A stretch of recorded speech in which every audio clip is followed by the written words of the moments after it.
That is both one, yeah. So some of the things I come across when I engage with coaches who are just starting out and those who are looking to get into coaching, obviously they share their journey with me. And then the common question they ask, do you think is this going to work as a coaching business? Do you think I will succeed with this? Um, the most answer that I give, I say, yeah, I think you've got something there because after listening to their story and making assessment, I think you've got something there, um, which is great to see that you obviously through your journey and you decided you want to do this. So I obviously I do applaud that for them.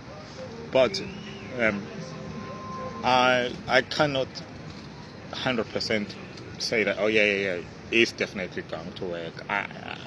My answer is like, I think you've got something there. So the people, the assurance that you could get whether this is going to work is by talking to those people that you want to help, like which is your target market or your potential clients. They're the ones who can validate 100%.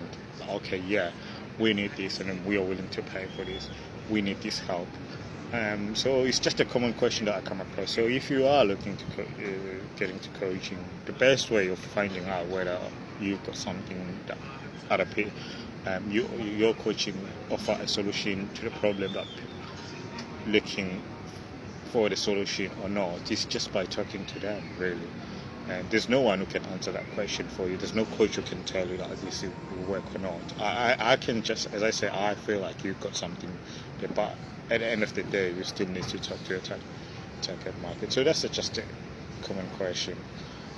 So yeah, like if you are starting out or looking to get, the best way to find out is by talking to those people that you want to help.